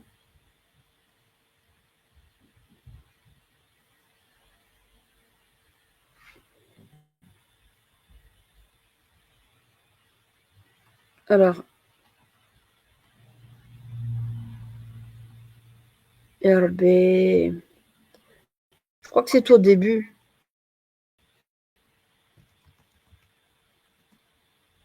Deux. Pourquoi ça, des fois ça prend, des fois ça prend pas. RB. Même le 2, il trouve pas. Tiers. Normalement, tu le trouves. Ouais, il faut que je l'ouvre avec un autre truc pour le retrouver. C'est-à-dire qu'il faut tous taper. Vous allez voir où il vous dit, il a aucun pouvoir en fait. Au sud, au nord, nulle part. Il a parlé de Reqiya Ben Hadidou qui lui a donné la tariha à Oujda.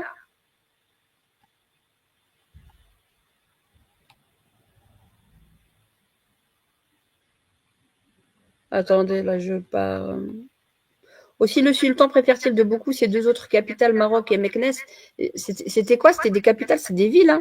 C'est une ville. Maroc, c'était une ville. C'était pas le pays. Et d'où ensuite la ville de Maroc, on l'a étendue à tout ce qu'on connaît aujourd'hui actuellement. Ça ne l'était pas. Ville toute militaire, où règne la plus parfaite discipline. S'il ne suivait que ses goûts, on le verrait rarement à Fès. Il est obligé, au contraire, d'y passer de longs mois afin de décourager les révoltes latentes qui risquent constamment de s'y produire. Il y a eu sans cesse des insurrections à Fès. Durant tout le Moyen-Âge, on allait jusqu'à se battre de quartier en quartier, tant les divisions et les discordes étaient entrées dans les mœurs. À l'avènement de Moulay Hassan, la ville s'était érigée en république. Ah bon? Ben voilà, on apprend des choses. Aujourd'hui, la surface de Fès est calme. Mais il n'est pas difficile de s'apercevoir que ce calme est assez mal assuré. Sous le respect extérieur dont on entoure le sultan, se dissimulent à peine des sentiments qui tourneraient vite à l'insubordination. Lorsqu'une partie du harem impérial passe dans les rues du Maroc ou de Meknès, tout le monde se tourne au plus vite contre les murs et s'y colle fortement la figure pour ne pas le voir. À Fès, on juge plus prudent de ne jamais laisser sortir une femme du sultan, car elle courait le risque de rencontrer non pas de l'impertinence à coup sûr, mais quelques froideurs et peu d'empressement dans les égards qui lui sont dus. Ah oui, il était très aimé, votre roi du Maroc, hein. Comme vous le dites aujourd'hui, vive le Maroc. Vos ancêtres, ils lui crachaient dessus.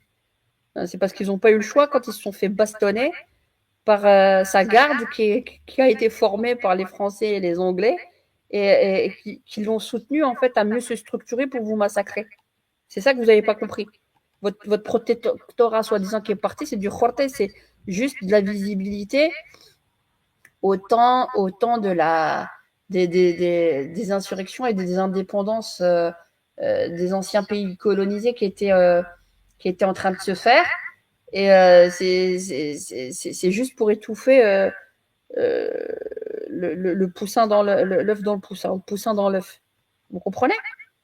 Ce que vous vivez, ça n'a pas changé. Et là, on est où? Avec le port de Tanger, hein, ils l'ont pas fait pour vous, les amis, hein, chers amis marocains. Et dans le sud, ce qu'on envisage avec le Sahara qui appartient au peuple sahraoui, le Sahara occidental. C'est quoi? C'est de la colonisation, mais on vous fait miroiter que le Maroc, il a toujours été grand. Voilà, on va à la source. Tout ça, c'est du blabla. Vous voulez aller en arrière? On y va. Et alors, on parle de beaucoup plus de choses. Il n'y a pas de problème. D'accord? Donc voilà, on va s'arrêter là quand même parce que j'ai beaucoup de travail et du ménage à faire. D'accord? Il y a du ménage dans les esprits à faire, mais il y a aussi du ménage à la maison à faire. Donc je m'arrête en espérant que vous avez appris des choses, les amis. J'espère que vous avez appris des choses, les amis. Et que voilà, que on fait pitié.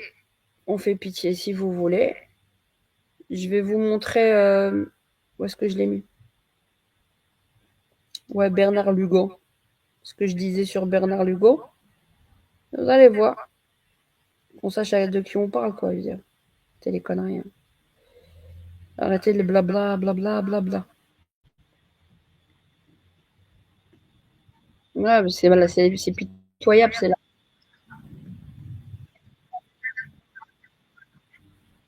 Donc lui, il a une haine viscérale, mais il faut savoir pourquoi.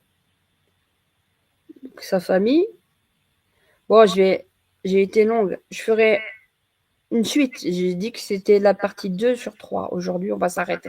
Sinon, ça va faire trop long. Ça fait quand même 1h46. D'accord? Bon matin.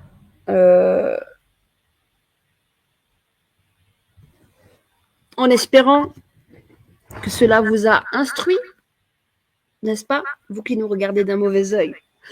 Que cela vous a instruit. Et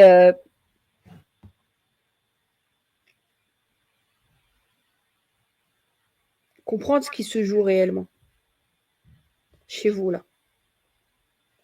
Au lieu d'aller voir chez le voisin, le peuple sahraoui est chez lui.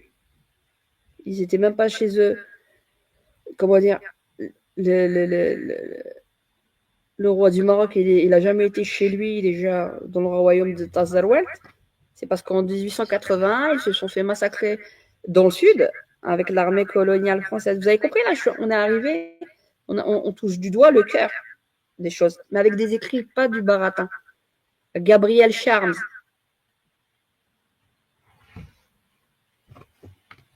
Au Maroc. Voilà. Une ambassade au Maroc. Après, on en reparle. Ramenez vos preuves contre ce que je dis. Là, c'est la deuxième partie. Je continuerai la troisième partie demain ou un autre jour. Voilà.